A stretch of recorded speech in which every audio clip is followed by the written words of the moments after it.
Apa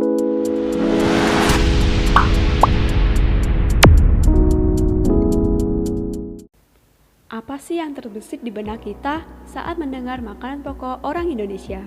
Sebagian besar dari kita pasti menjawab nasi. Ada yang menyebutkan sagu, jagung, ketela, dan berbagai macam granula lainnya. Yang pasti semua itu adalah support sistem kita yang mendasar untuk menjalani aktivitas dan berproses dalam kehidupan sehari-hari. Bahkan, sebagai orang Indonesia, kita pasti akrab dengan jargon belum kenyang kalau belum makan nasi. Selain dijadikan sebagai makanan pokok, beberapa produk pertanian tersebut juga dapat diolah sebagai sumber dari produk camilan, obat-obatan, hingga kosmetik. Melihat dari berbagai manfaat sumber kebutuhan pokok tersebut, pasti kita sudah sewajarnya tahu bahwa pertanian adalah salah satu faktor ketahanan nasional Indonesia. Utamanya ketahanan pangan.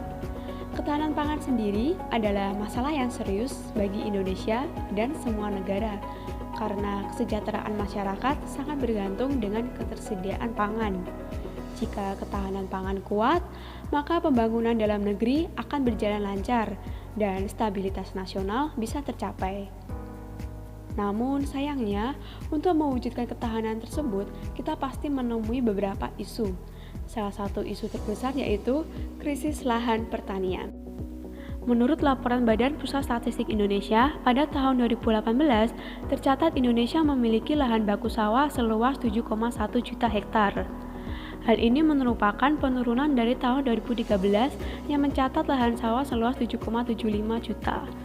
Menurut Suharyanto sendiri, Kepala BPS RI tahun 2016 hingga tahun 2021, penurunan lahan pertanian ini dipicu oleh meningkatnya alih fungsi lahan.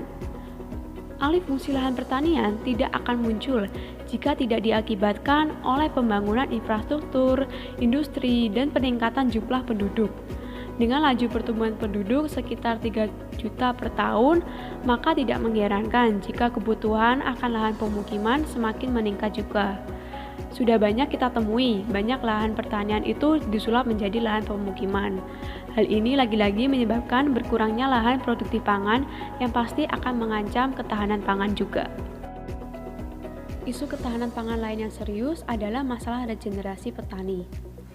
Profesi petani kurang diminati oleh generasi saat ini karena tidak menghasilkan profit yang besar dan cepat, serta dipandang sebagai profesi yang tidak elit. Bappenas sendiri mencatat bahwa proporsi pekerja Indonesia di sektor pertanian terjadi penurunan besar, dari yang 65,8% di tahun 1976 menjadi 28% di tahun 2019. Proporsi demikian juga mayoritas diisi oleh golongan penduduk usia tua. Lalu bagaimana solusi atas permasalahan ini? Sebenarnya, untuk mencegah krisis lahan, pemerintah sudah mencanangkan UU Nomor 59 Tahun 2019 tentang pengandalian alih fungsi lahan sawah yang di dalamnya mengatur tentang lahan pertanian abadi.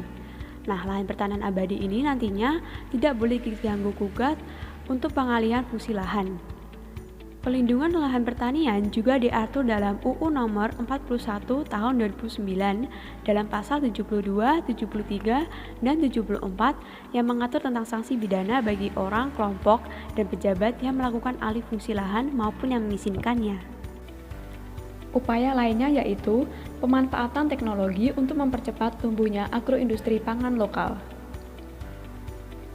Yang kedua, memperhatikan kesejahteraan dengan pemberian insentif bentuk bantuan benih dan pengendalian nilai tukar. Dan yang ketiga, pemberian pinjaman kepada petani untuk mengembangkan lahan. Dan yang keempat, melakukan urban farming atau pertanian kota.